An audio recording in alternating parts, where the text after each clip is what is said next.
Let's go ahead and call the meeting to order at 4:06 p.m.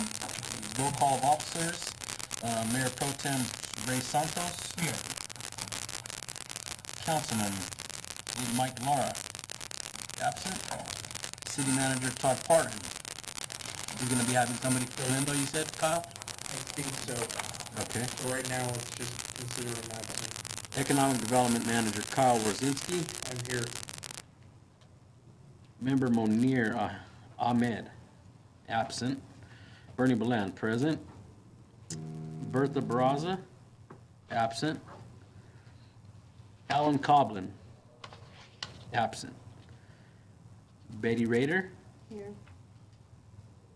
Mike Satley is absent. Terrence Davis is here for Mike Satley. Thank you, Mr. Davis, for your presence. Member Kimberly Stars. Here. Member Karen Wheat. Here. And we still have a vacant seat for the Beaumont Unified School District student, correct? Yes. And local developer, economic development representative, is that Also vacant. vacant? All right.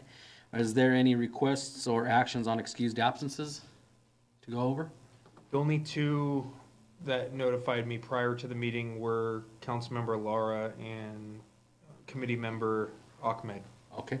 Well, thank you, Mr. Lara and Mr. Ahmed, for notifying the committee that you were not going to be able to make it. At this time, can we go ahead and stand for the Pledge of Allegiance? Raise the flag. Ready, begin. I pledge allegiance to the flag of the United States of America and to the republic for which it stands, one nation, under God, indivisible, with liberty and justice for all. Is there any approval or adjustments to the agenda that we need to go over? There are none. None? And any conflict of interest disclosures? Seeing none, we'll move on to public comment period. I see one member in the audience. Was there anything, Kyle?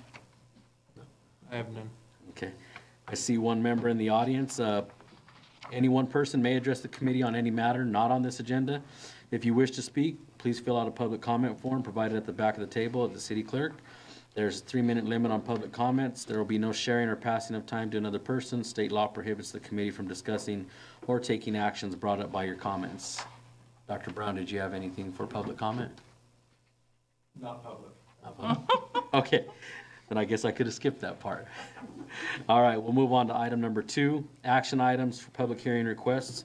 Approval of minutes for the February 13th, 2019 meeting. Can we get a motion on the minutes for the, do we have a copy of the minutes? They should have been on the agenda on the website. Oh, okay. Did the committee get a chance to review those minutes from February? And can we get a motion on the minutes? Motion. A motion from member Betty Rader. I'll second. All those in favor? Aye. Aye. Any opposed? Ayes have it. Now we'll move on to item number 2B, updates of projects from city staff.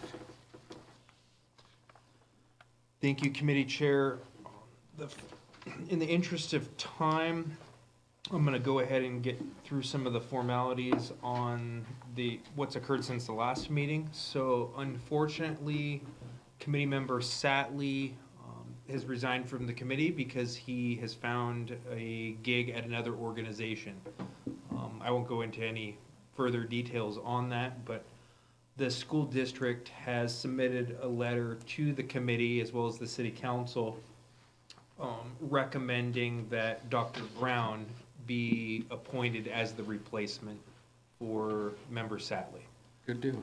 So I think just for the ease of the process, if we could take a formal vote to recommend that appointment to the city council, that would be preferable from my stance. And then that way I can take an item to city council on Tuesday and hopefully they formally appoint him. If not, then we'll have to look back to the school district for another appointee. Gotcha. So you need a motion? Please. A motion. I'll make a motion to appoint Dr. Brown to the committee in place of Mike Satley. I'll second. Second was from Ms. Ed- Rader. Yes. All those in favor? Aye. Aye. Any opposed? Ayes have it. Perfect. Congratulations. Congratulations, sir. We'll see what we can do on Tuesday for you.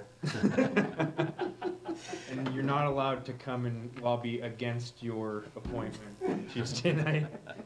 The second housekeeping item is similar to this one, except no one's resigned.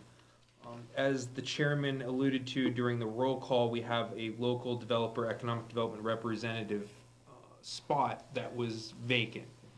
And when the terms expired in December or January, and we were looking for reappointments and applications, no one met that criteria that had submitted an application.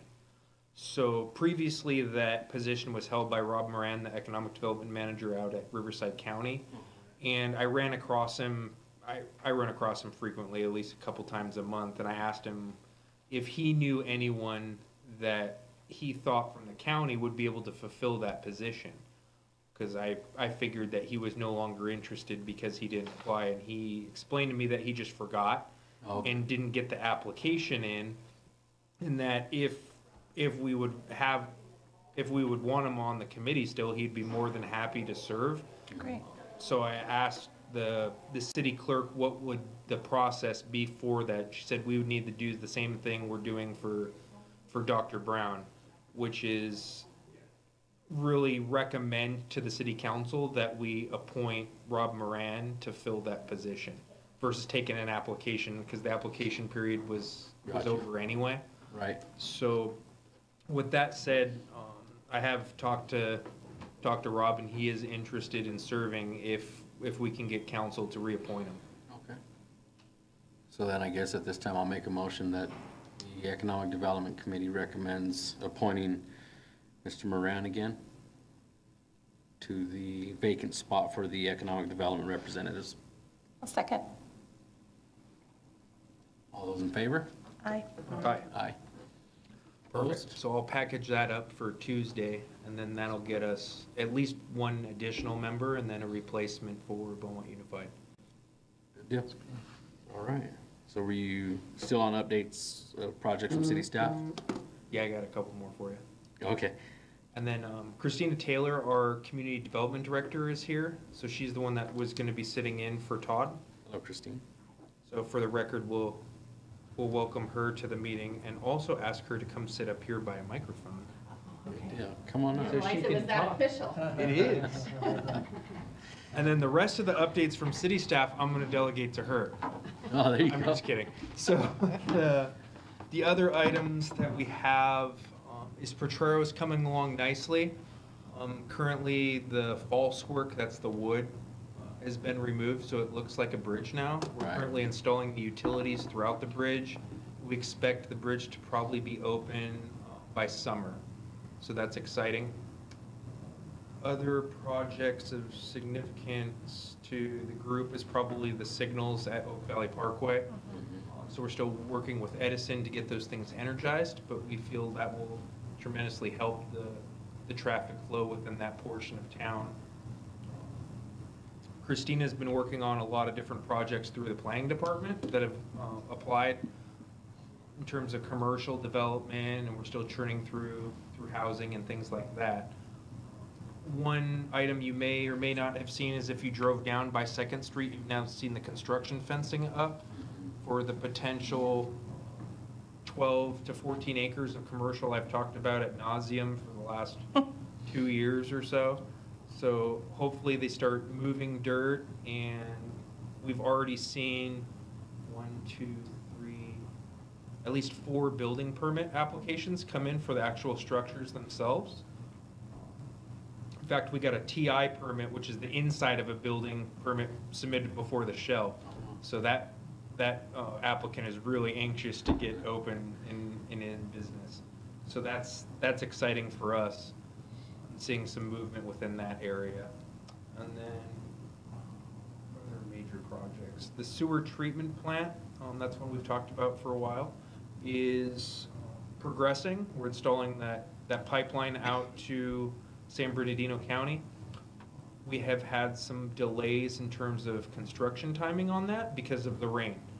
And when you're trenching and you're doing those types of things and you're inundated in downpour, it's not so easy to dig or to put a pipe in the ground when there's water in the hole. So we think we'll probably lose maybe 30 days or maybe a little bit more in terms of rain delays for that. I think that's pretty much it for the major updates, unless, do you have any that, in all honesty, that you want to bring up that you haven't before?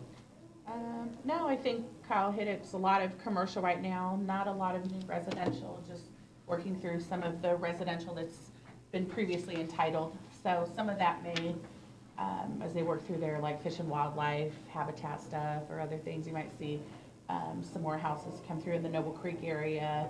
I think that's the one that's been most recently resurfaced and sort of moving along positively. But other than that, it's predominantly commercial development right now. Any confirmation on what'll go in that 14 acres site? Or is it still up in the air? The one business I have an application for with the building permit's grocery outlet. Is it? So I still can't guarantee they're gonna open, but they're the ones submitting the building permit that's underway. Gotcha. So I have a strong suspicion they'll be open within that center. The other ones, the landowner's still working out leases with some of the other tenants, and then as we start seeing those building permits come in, and actually the structure's starting to go up, I'll be a little bit more confident in telling you all in the newspaper who will be coming in, because I don't want to jinx it. Good deal. Well, thank you for that. And so just a follow-up, so Mr. Satley has really been great to our organization, and losing him is a heavy hit. And so in the meantime, as we recruit, Penny Harbauer, who's our Assistant Super of Business, and myself will kind of fill that role. And so in terms of building permits, homes, developments, just we always kind of have a sense of, how many permits are pulled and what's coming in. Has that slowed since? Because our projections as a district, as we prepare for budget and as we prepare for enrollment for next year, we're, conservatively looking at 2%. And I think this year we had a little over 3% growth. And so just kind of what is that rate that's been? I think we're anticipating about the same level as we had last year. I think maybe not 3%, but I think 2% is probably good enough. Part D is winding down, so at some point, that'll fall off. But Fairway Canyon is still fairly active out there. Sunny Cal has said they may or may not be getting active again. That would, I guess, wait to be seen on that. And then, like I said, Noble Creek, I think we will see some activity from them in the next year, but those are, again, already entitled. It's just whether or not they start pulling their building permits. So. And is that high density or that It's more? single family. Single, Yeah, okay. just regular single family. Okay. Thank you. All right, do we have anything else under item 2B? The only thing else I have is your name tags. Fancy. Because the committee had requested getting some stuff from us so that when you go to meetings and so forth, you'd be able to distinguish yourselves as committee members. So I have name tags for you all. You too. So if you could pass those up there. Mayor Pro Tem, I don't have one for you because you already have one as a council member. Yes. So I don't want to do a demotional name tag yet. Just put them all down here.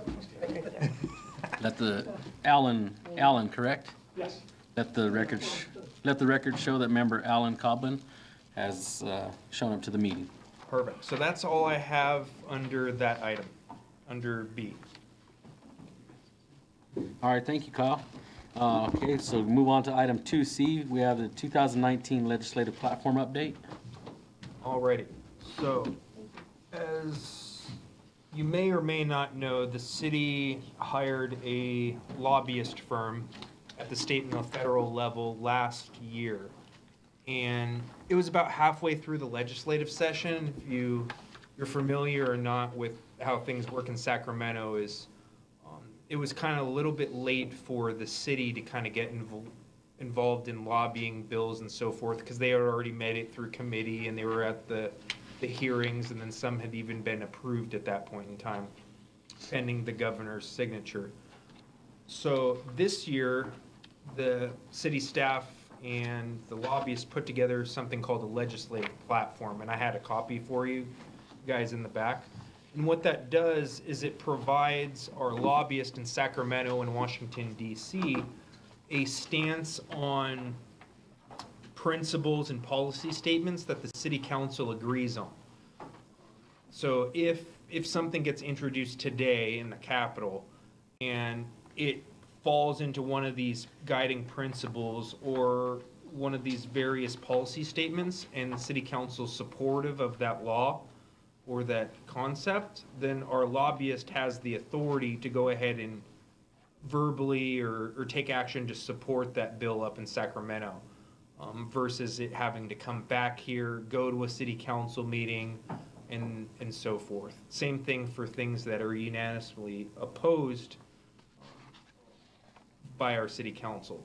Any item that does not have unanimous support is not included on the legislative platform, in the theory that we would need to act on those individual items here at a local level, have council weigh in on their thoughts as a decision-making body, and therefore make a decision on whether we wanted to support a proposed law, oppose it, or simply stay out of it or stay neutral or take no position on that concept. So that's really what we've been doing. If you guys are familiar with Sacramento, they're hot and heavy on committee hearings this last week or two.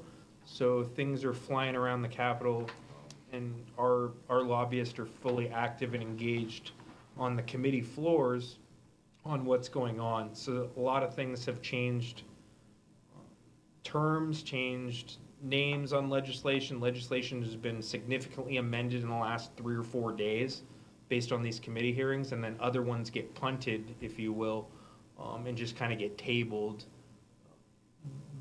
versus going to like an actual hearing where they were going to call for a vote on either the Assembly or the Senate floor. So we wanted, as executive staff in the city manager's office, we wanted to bring the Economic Development Committee this platform to see what city council has authorized city staff and our lobbyist up in Sacramento and in DC to go forward with. So you can take time, you don't have to look at it right now, we don't need to discuss it.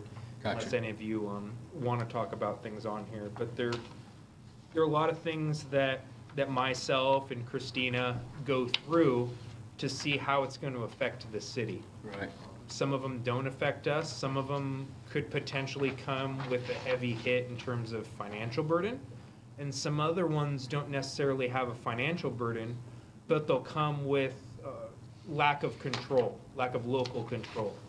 So they may impose restriction in which something that Christina today has the authority to approve or disapprove or recommend those things to a city council or planning commission.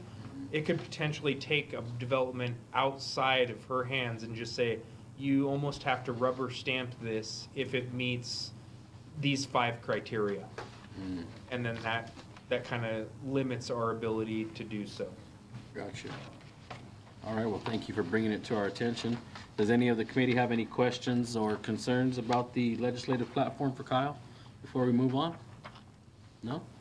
All right. But you're a great chair. I was just noticing the skill has elevated for the committee. This is great. Well, I'm glad to see you're back. We're gonna need you. We're gonna need you pretty often. All right. Well, we're gonna go ahead and move on from item 2C to 2D, City Hall Plaza update. All right. So I think we told you about this thing.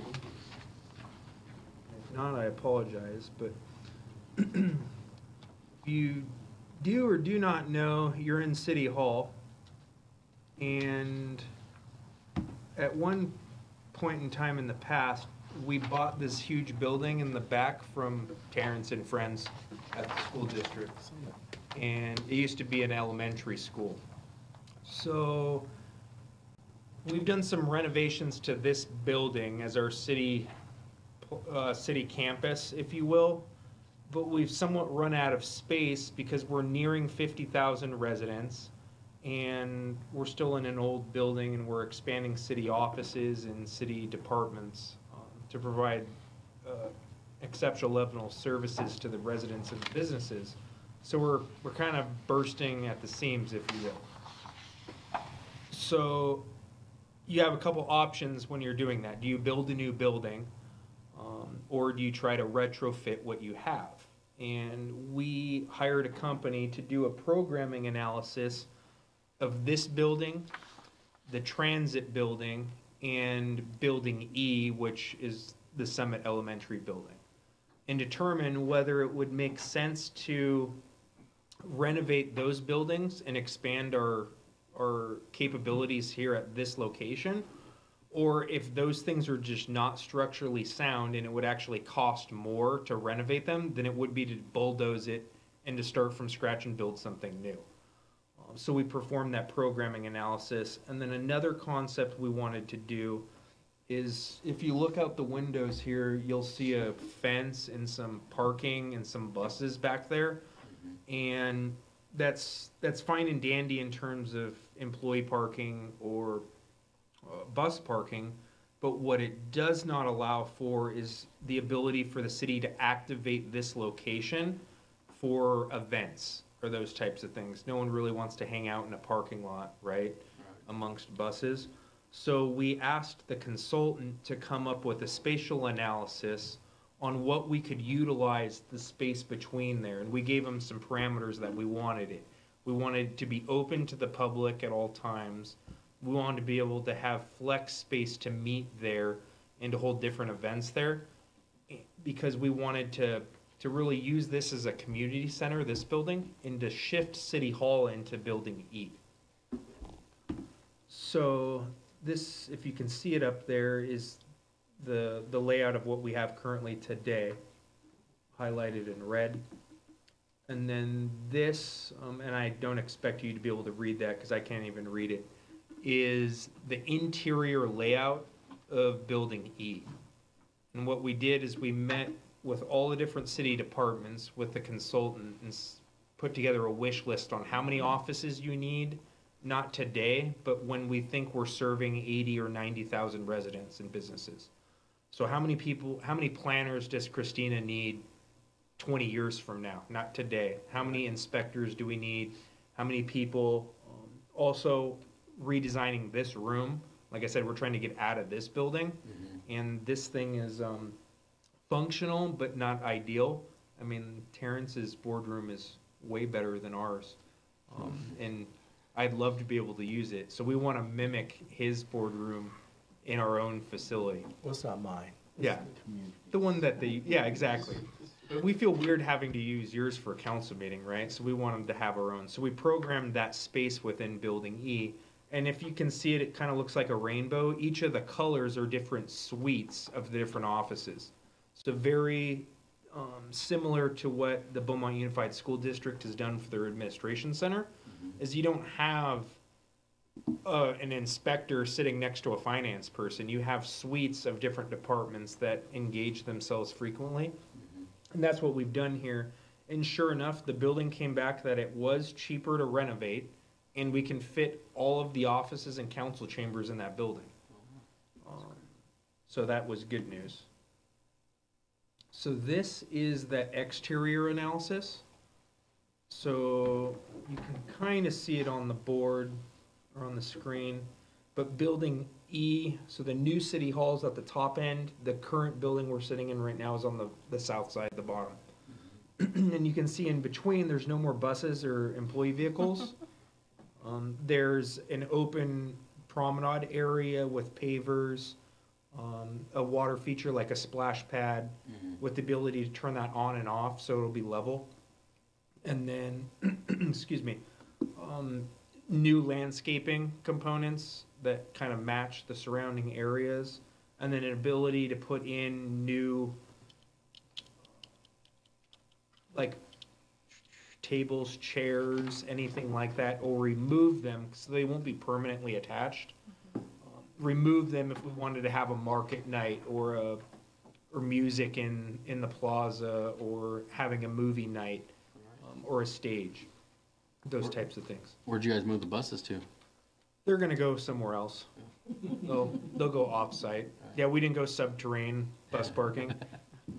Would there be an ability to rent out space or facilities requests for other organizations who need space for conference rooms? I think that's the intent of the space, is to have it flexible in order for the community to really utilize that area, much like we do our other parks. Except this would be more of a civic use, and you could have something rented out here within this building that then spills over afterwards outside, those types of things. So yeah, I think the concept would be, if we wanted to have an event, a community event, you could rent it or reserve that space for whatever entity wanted to utilize it. Kyle, what's its capacity? In terms of the, If you rent out the space, 50, 100, 200, we're thinking hundreds. hundreds? I mean, it's a pretty large area if you go back there between the two buildings. It's a sizable space. And if we can slam 7,000, 10,000 people in Stewart Park for a concert, we feel we can put that many people, I mean, standing room only, within this plaza if we had a major big-time concert here. So that's kind of the idea that we have going forward. Is there a projected timeline, or is it just a wish list right now? This year. It was something that we wanted to design and then determine funding for at a later date. I mean, it's gonna cost a lot of money to build those types of things. But without a plan in place, we were kind of just spinning our wheels. If we didn't know if everything could fit in that building, then we didn't really know if we should use it or not. So now that we know we can fit in there, we know what we want to do on the outside, we can kind of put together some numbers on how much council wants to set aside to build it in the future, or to look at other funding sources. So there's a couple of things that'll go in there, and then, well, that was cool. The last thing, which is the best thing, that it skipped over, was it current slide? A rendering of that from a bird's eye view. Very cool. So we're in the building to the left of the screen, and then the new city hall's to the right. Where's the parking gonna be?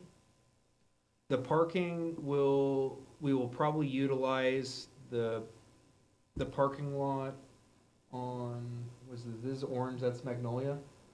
So Magnolia's parking lot, there's a parking lot up here that was in front of the old school. And then the existing city hall parking lot over here. So like this parking will be, it'll be here, but it'll be less than it is even now. Most likely just disabled parking. And then predominantly most of the stuff will be across the street. And we may have to, at one point in time, figure out additional parking over here. Especially if we're bringing a lot of people. Yeah. But somehow they figure it all out at the Stewart Park, and there's zero parking there. So we have a, Parked in front of everybody's houses. yeah, exactly. So we have ample street parking. It's not ideal, but Where are we now? I think it might work. All right. So that's all I have on this one. Does anyone have any questions, comments? You hate it? Love it. Looks great. Looks nice. Anybody else? Any other questions on item 2D? If Karen had asked for like a time date or a time frame or anything Oh, on like when we want to do it? today. Yeah, we want to do it now. We haven't put together some cost estimates on the plaza. One of the key components, I think, and Bernie asked where the bus is gonna go, we have to figure out a way to provide those services somewhere else first. So we need like a corporate yard in which we can have our building officials, public works officials. All those vehicles are back there right now, as well as the busing. So we'll need an alternate location to store those vehicles off-site in order to open that up. And then get a cost estimate, figure out how to do it. The splash pad is probably the most expensive. Just throwing down pavement and pavers and landscaping is fairly easy. But splash pads of that size and sophistication are running well over $1 million or $2 million. Because the idea is to have fun lights in it so it can light up different colors, and then you have to have the restroom and all that fun stuff. And so Thank you for sharing it with I us. wish I had a better, I wish it was like next year and we're starting on date specific. I just don't have that info. Yeah. All right, moving on to item 2E, property tax update. All right. Well, I was hoping Todd would be here to do the property tax update, since it's his baby. But I will do my best to present the information that him and I and city council have kind of worked on. So that's the green sheet, as well as the blue sheet, the fun-looking spreadsheets. So we look at these things like all day, every day. And what we realized when Todd got here, because he came from out of state, and we were going through somewhat of a financial issue, and we had turnover from finance staff, is our numbers were kind of fuzzy. And the projections that we were going on were kind of just that, just projections. So Todd made it his goal to create a sustainable model for fiscal solvency and to be able to truly represent numbers moving forward to city council and to the residents of Beaumont. So what we did was we took all of our annual property tax reports for the past 20-something years and take the raw data from those as opposed to what was currently in the system, and then create a new model. And the new model goes over property taxes and it goes over sales tax. And we're also basing it off of population.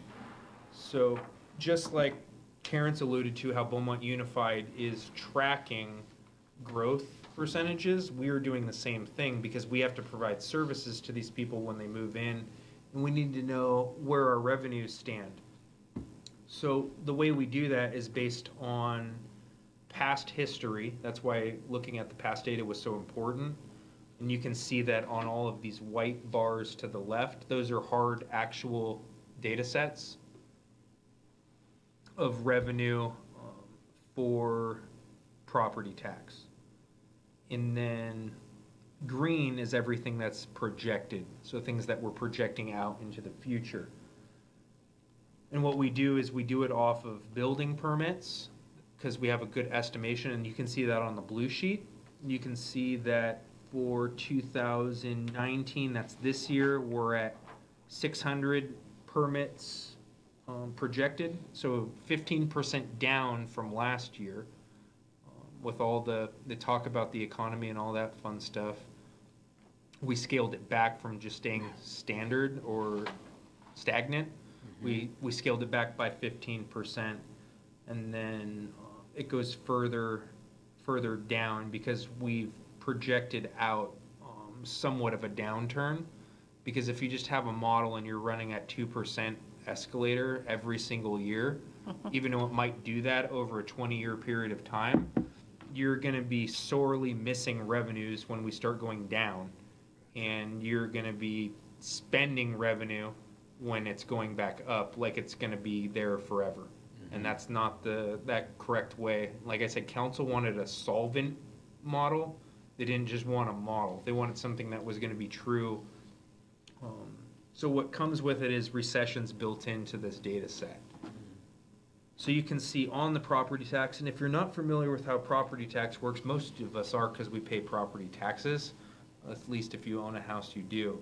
So you pay your 1% plus the add-ons from the special taxes, which in the city's case could be CFDs. It could also be the school district's general obligation bond. The hospital has one as well.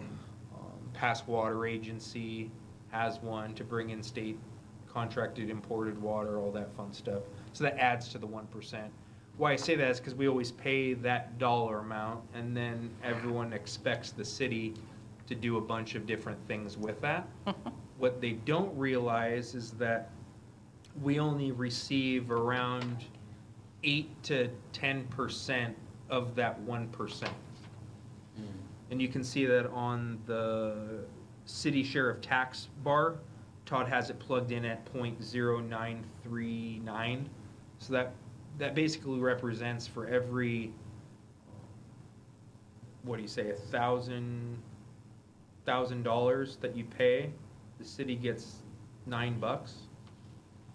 So if your house is worth, say 400,000, you're paying 4,000 in property taxes. We receive 9% of that.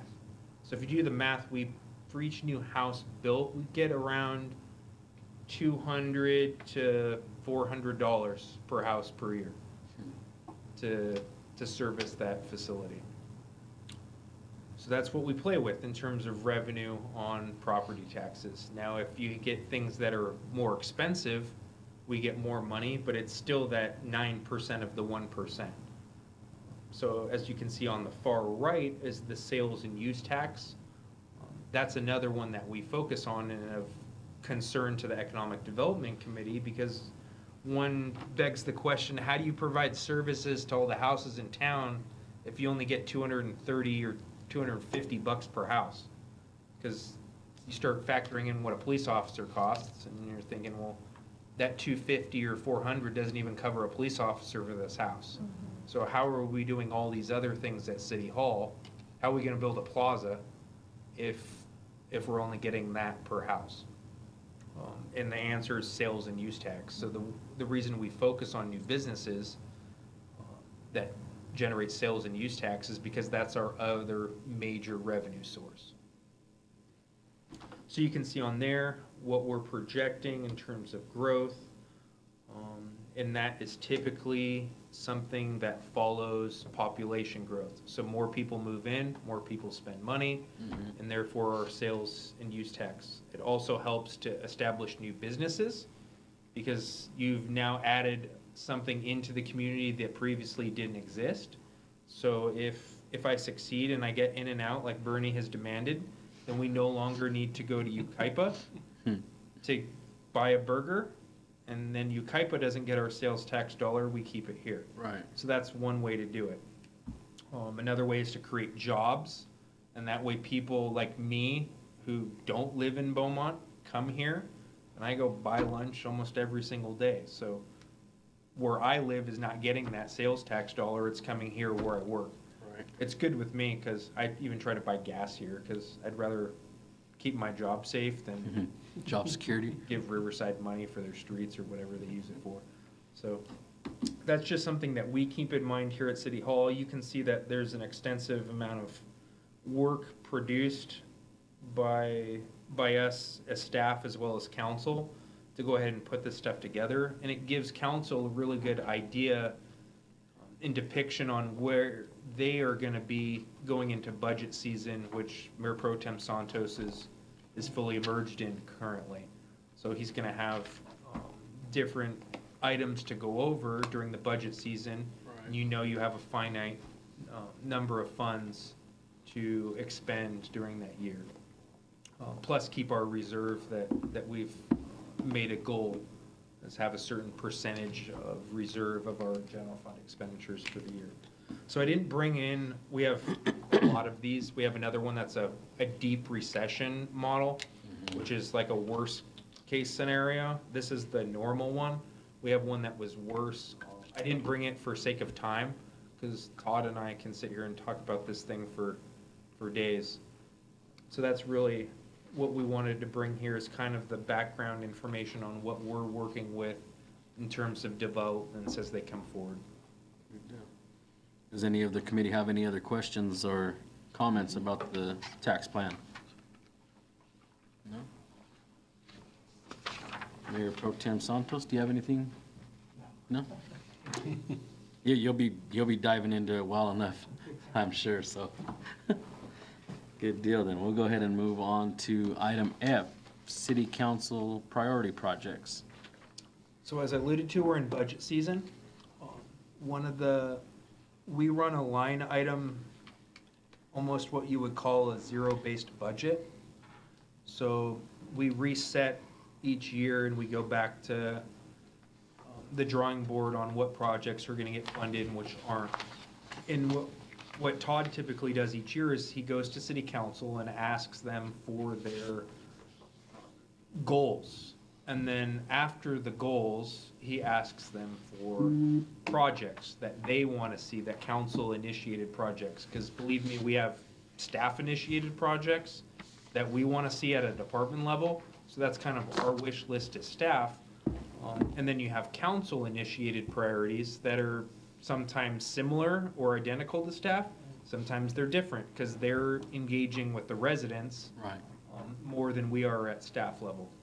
So this list of 62 is what city council came up with at that budget workshop that you guys all probably watched from home on that Saturday. Certainly. Yeah. Oh, yeah. If you want to watch it again, we have it videotaped. Should have But a yeah, viewing party. they went over and basically just threw out the different concepts that they've been thinking about, and well, then they went through all 62 and prioritized in terms of critical, high, medium, and low priorities for each of these projects. So I won't go into any detail on any of them unless anyone has any questions, and most of these are not mine. I mean, they're all divvied up amongst different departments. I think I may be working on like 4 or 5 of some of these. But you can kind of get an idea of what council was thinking of when they are prioritizing projects. By no means do we have the funding capability to do all of these.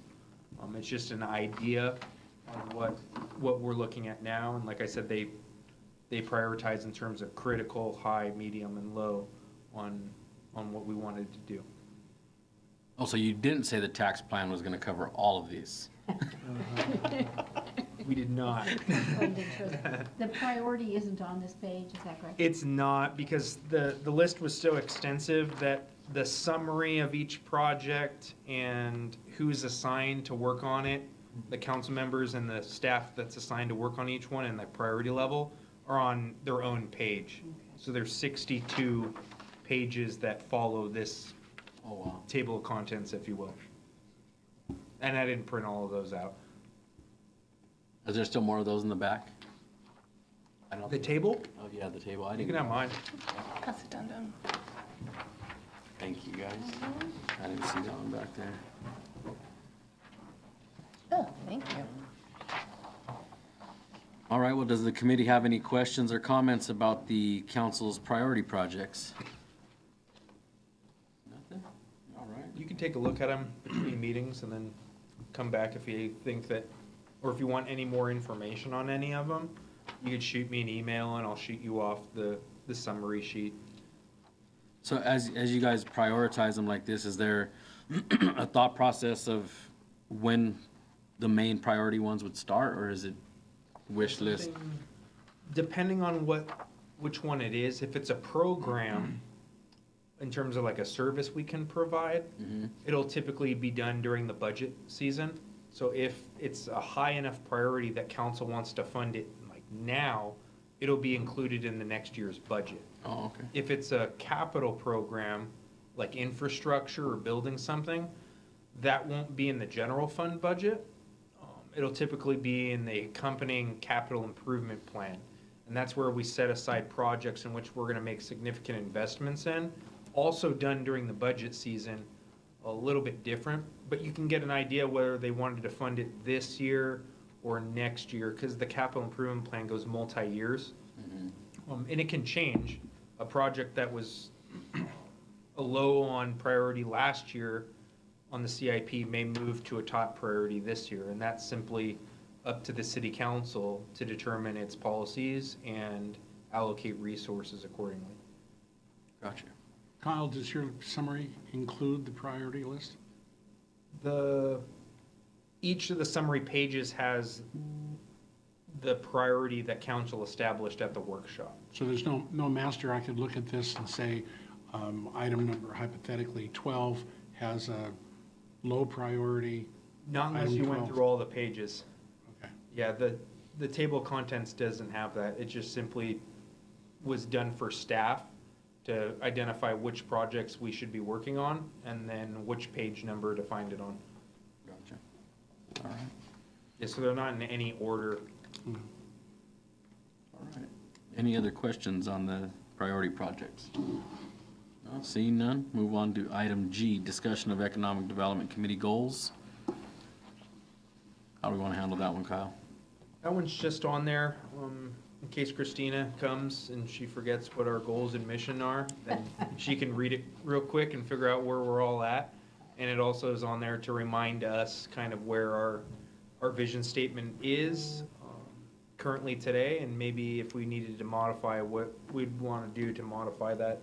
So it's really just a placeholder for today. I think we've talked a couple times at the last couple meetings, we may want to modify those as the Economic Development Strategic Plan comes to the final. Okay. All right, then, move on to item 2 then, discussion of committee member tasks, attraction and retention program, partner with chamber to provide resources to businesses, intro to new business program, and summer internship program. Do you have any comments on any of those? The only thing I have for that is just the city has been partnering with the chamber to do some of those things in terms of events that we're holding. The next event that we're working with Betty and the chamber on is our job fair in June. And currently, we're soliciting businesses that are interested in hiring folks to let us know they want to participate in the job fair. That's step 1. So we're currently bringing in those applications today. And starting May, we're going to start blasting out information to people looking for jobs. Gotcha. So instead of saying we're just having a job fair, we're going to say we're having a job fair and these people need sales representatives, and these people need CPAs, and these people need baristas, that kind of stuff, versus just that shotgun approach to a job fair, and you're Right. thinking, well, why am I even going to go to that? I'm a professional and I have a college education. Why am I going to go to a job fair? Well, if you know they're looking for a financial accountant, Right. you're an accountant, well, maybe you want to go to that if you need a new job. Gotcha. So that's kind of our idea. So that one will be on June the 12th. We've already set a hard date for that event. Okay. June 12th. Again, how many businesses did you have signed up so far? I got 2 more today, so that threw off my number, but I think there's more than 10 or 15 signed up so far that I can think of, That's good. which isn't bad. Yeah. I mean, you never know if there's gonna be like 1 or 100, right? So we've tried our best to get the word out there, and we're gonna ramp up the advertisements on social media and so forth the next coming weeks or so to see if we can get more in. And do you only want things that are actually located here, or do you want things that serve this area but maybe located elsewhere? That's a good question. So we had a business that contacted us that said, well, we want to sell things to people in Beaumont, or we want Beaumont people to work for us, but we're in Redlands. What do you say about that? So we told them, we're going to put you on the B list. So if I run out of space for Beaumont businesses, then I'm not going to be able to accommodate the out-of-town people. But if I only have 15 Beaumont businesses and I have enough space for 60, and there's an additional 10 on the B list, by all means, they're going to be invited. Because a Beaumont resident finding a job at an outside business is perfectly fine with us. We just wanted to give priority, if you will, to the local businesses and then expand that if need be. So if you're interested or you know a business that Yeah, is. put me on the B list. Yeah, go ahead and submit the thing to me or shoot me an email and I'll send you the Okay. flyer. And then that way you can sign up either electronically or drop off the thing in person. And do you have about 60 booths? I just made that number up. It's however You said it many, now. however many booths we can fit in the gym is what we're thinking. Good deal. All right, any other discussion on What are those? the hours of the job fair gonna be? I think we're gonna start around 9 in the morning and go to probably 2 or 3 in the afternoon. We're also partnering with Mount San Jacinto Community College. They're gonna bring out their like job training bus. They have this device that has computers and like breakout rooms and so forth in this vehicle, which if people need internet access to spruce up their resume or something like that, they can do so on site. We're also working with them to hold a couple training seminars during the job fair, so that we're encouraging people to show up maybe early, and then go through a couple of training things before they potentially meet with an employer later on in the day. So we're trying to do a couple different things. So maybe even a person that's not looking for a job might come out for some of the resources we're providing at that event. And maybe they come back to another job fair or find a job because of those resources. So Will EDD be there? I don't know. I haven't personally reached out to them. Okay, just wondering. Okay. All right, any other discussion on those 3 items? No?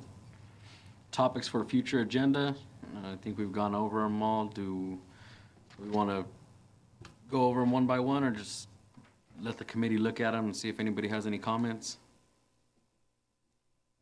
Looks like you did number 6 today, Yeah, I Right? can take that one off, unless you want to do it again next meeting. Yeah, thank you. every meeting. Knocking them off the list, Kyle, good job. All right, let's move on to committee reports. If we want to go ahead and keep it brief, and if anybody has anything to report for the committee that's relevant, we'll start with Mr. I'm sorry, I lost my place. Mr. Allen. Coblin, right? Coblin, whatever you call. I have nothing to report at this moment. No. All right, thank you. Karen? Nothing? It's been slow for me this month too, so I don't have anything too pressing. Well, you know, I'm the rainbows and unicorn girl. So, I did bring some flyers, on Friday. We have Good Morning Beaumont breakfast, and, Clark Botha, a pharmacist for Loma Linda University, will be speaking on drug wars, how to get the best deal from your dealer. So, From your drug dealer? from the drug dealer. Okay. So we were having a little fun with that when we were calling everyone in the office, and this highway patrolman happened to walk in. And I was helping him, and girl Kathy in my office calling, and she mentioned, getting the best deal from your drug dealer. And the highway patrolman immediately walked over to her desk and started checking out what she was doing. So it was He needs I a have dealer. flyers if anybody's interested in going to that. And then also we have a multi-chamber mixer coming up April 17th. And it's Calamasa, Yucaipa, Banning, and Beaumont. It'll be at the Yucaipa Golf Club Pavilion is what they call it. Kimberly will be there. I will be there. And we have exhibition tables available for members now. And, but it might be a fun evening to come and talk to some local businesses. Maybe we can get some people to be recruiters for the job fair. So Good deal. anyone that's interested, they can take a flyer. Thank you, Betty. Kimberly? It's actually been super busy for us at United Way.